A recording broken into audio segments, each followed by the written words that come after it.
Problem number 9.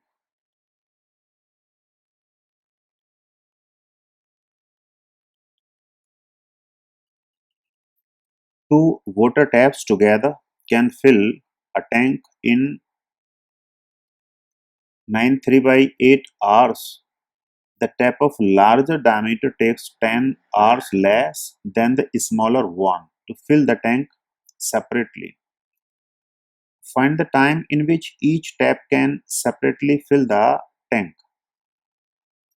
तो question में ये मेंशन किया गया है कि दो टैप हमारे पास हैं, एक का डायमीटर छोटा है, एक का डायमीटर बड़ा है।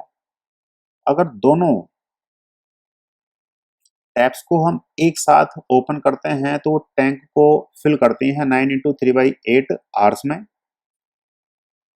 लेकिन अगर 1/1 उनको करें तो लार्जर डायमीटर वाली जो टैप है उसको 10 आवर्स लेस लगेंगे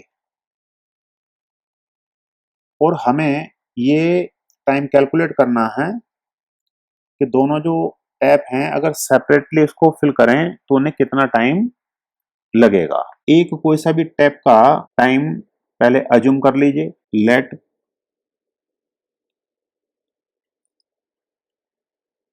larger tap fills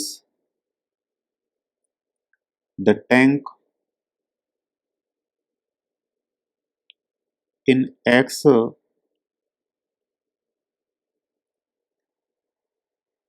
hours.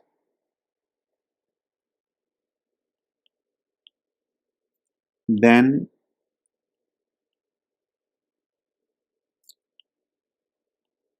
a smaller tap will fill the tank in X plus 10 hours. क्योंकि क्वेश्चन में बताया गया था कि लार्जर डायमीटर टैप को 10 आवर्स लेस लेगी, तो इसका मतलब स्मॉलर क्या होगा, उसको ज़्यादा लगेगा टाइम। तो हमने लार्जर का x माना है तो स्मॉलर के लिए हमें x plus 10 आवर्स लिखना पड़ेगा। Therefore, the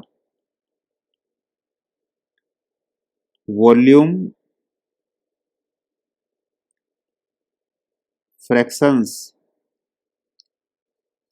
of tank filled by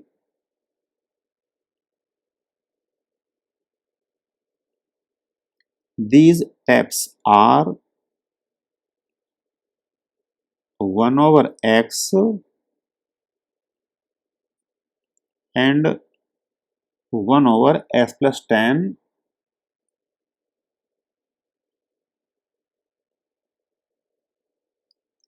respectively. क्योंकि हमें दिया गया है एक मेन कंडीशन कि जबकि हम इन दोनों टैप्स को ऑन करेंगे तो वो टाइम दिया हुआ है। अब दोनों को एक साथ अगर मैनेज करना है तो पहले 1 आवर का वो हमें इवेल्युएट करना पड़ेगा। Again it is given that both the taps fill the tank in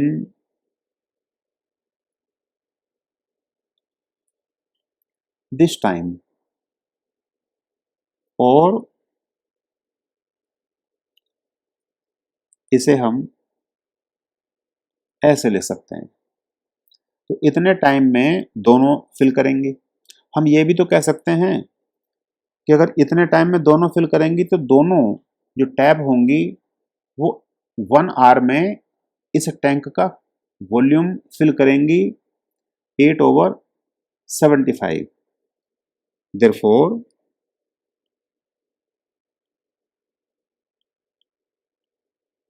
the volume fraction of tank filled by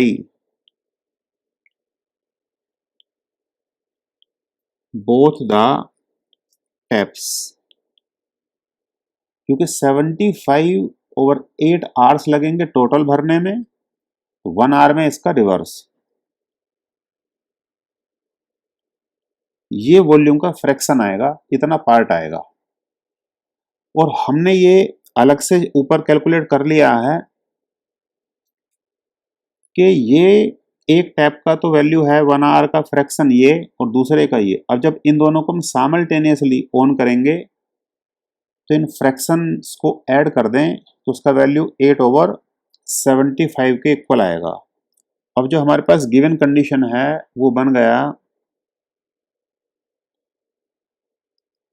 1/x plus 1/x plus 10 equal to 8/75। अब ये भी कुछ ऐसे क्वेश्चंस हमने पीछे डिस्कस किए हैं, तो इस बार मैं इसको डायरेक्टली लिखता हूं, आप जरा चेक कीजिए।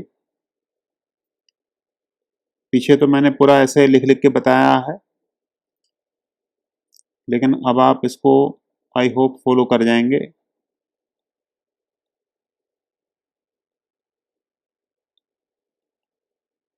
इसको हम ऐसे सोल्व कर सकते हैं, और फिर फर्दर जो ये ब्रैकेट है इसको भी आप 75 से मल्टीप्लाई कीजिए और इसको भी टोटल आप एक्सपेंड करके सोल्व कीजिए, तो हमें ये टर्म मिलेगी 150x and 750 equal to 8x square and 80x। आप सारी टर्म्स को एक तरफ ट्रांसपोज करेंगे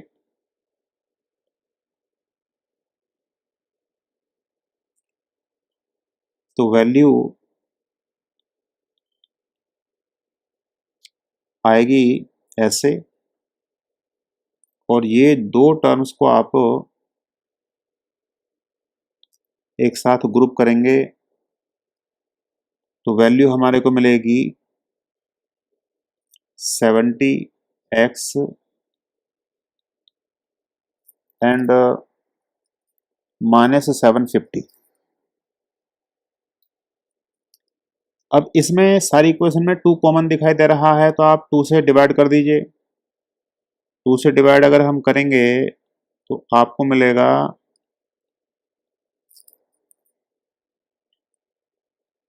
ये वैल्यू इतनी। तो आप देखिए कि ये एक स्टैंडर्ड फॉर्म की क्वाड्रेटिक इक्वेशन आ गई, और फर्दर इसको अब आप सोल्व कीजिए। फैक्टर्स के मेथड भी लगा सकते हैं और डिस्क्रिमिनेंट फॉर्मूला भी लगा सकते हैं। अच्छा चलो ठीक है, आप अगर ये कह रहे हैं कि नहीं सर आप इसको इस बार फॉर्मूला लगा दीजिए, तो हम फॉर्मूला लगा देते हैं। तो आप इसको कंपेयर कीजिए now,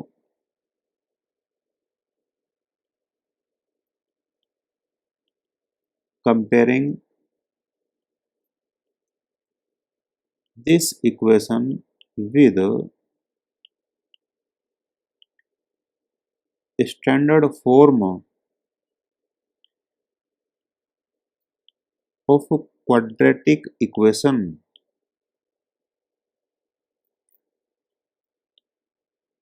ax square plus bx plus c equal to 0 where a is not equal to 0। इसके साथ कंपैरिजन कीजिए,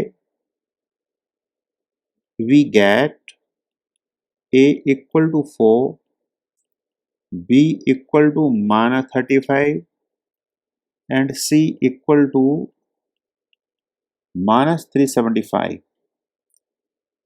therefore आप इसका पहले डिस्क्रिमिनेंट चेक कीजिए।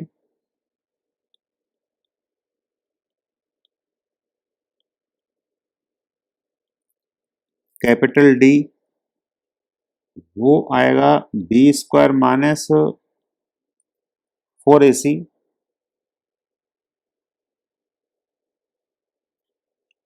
तो इसका वैल्यू आ गया -35 स्क्वायर -4 इंटू 4 इंटू -375। अब देखिए 35 का जो स्क्वायर होगा वो होगा 1225, और जो नेक्स्ट वैल्यू हमारे पास आएगी उसका वैल्यू आएगा 16 इंटू 375, ये हो जाएगा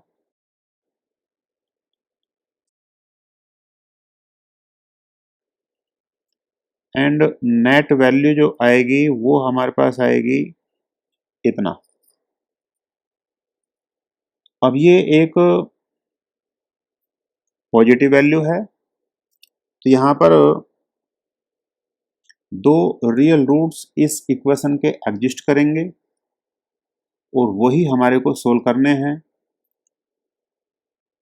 तो अब हमने क्योंकि डिस्क्रिमिनेंट यहाँ चेक कर लिया और आपको कई बार ये सीख चुके हैं कि डिस्क्रिमिनेंट का रूट ही उस क्वाड्रेटिक फॉर्मूले में या डिस्क्रिमिनेंट फॉर्मूले में आता है, तो वो आपको सब्स्टिट्यूट करना है, तो आप इसको यहीं पे कैलकुलेट कर लीजिए।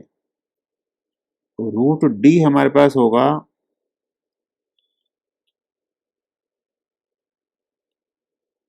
ये वैल्यू आएगी 85। देयरफॉर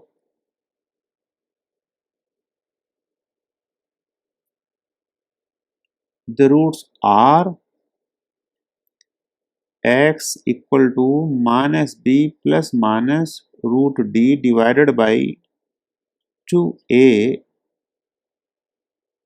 और b की वैल्यू यहाँ -35 थी और ये अभी हमने इवेल्युएट किया है, और a का वैल्यू यहाँ 4 था, तो ये वैल्यू आई 35 प्लस माइनस 85/8, ये वैल्यू आ गया। तो एक बार प्लस साइन एक बार माइनस साइन से आंसर आएंगे। Therefore x equal to 35 plus 85/8 equal to 120 divided by 8, और ये वैल्यू हमारे पास आएगी 15, and next value 35 minus 85/8 equal to 50 के नीचे 8 आया माइनस, और ये वैल्यू आएगी -6.25। लेकिन आप इस वैल्यू को नेगेटिव होने की वजह से रिजेक्ट कीजिए, क्योंकि x हमने माना था वो टाइम जितने टाइम में लार्जर टैप उस टैंक को फिल करेगी, और time can not be negative, तो केवल हमें उसका पॉजिटिव वैल्यू ही सेलेक्ट करना है। Therefore time taken by larger tap to fill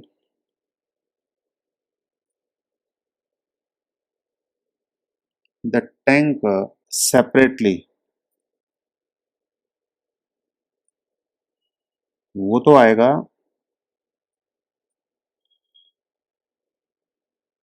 15 hours, and the time taken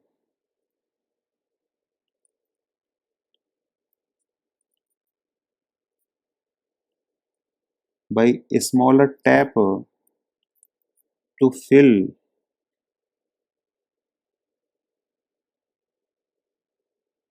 the tank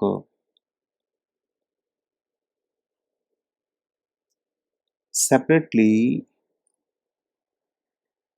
अब उसको तो ज़्यादा टाइम लगेगा, कितना 10 आवर्स एक्स्ट्रा लगेगा, तो x प्लस वो 10 था तो आएगा 15 प्लस 10 इक्वल टू 25 आवर्स। अब ये हमारे पास इसका रिजल्ट बन गया। तो एक तो हमारे पास ये आंसर बनेगा, ये तो हमारे पास लार्जर टैप के लिए आएगा ये वाला वैल्यू, और ये हमारे पास आएगा स्मॉलर टैप के लिए।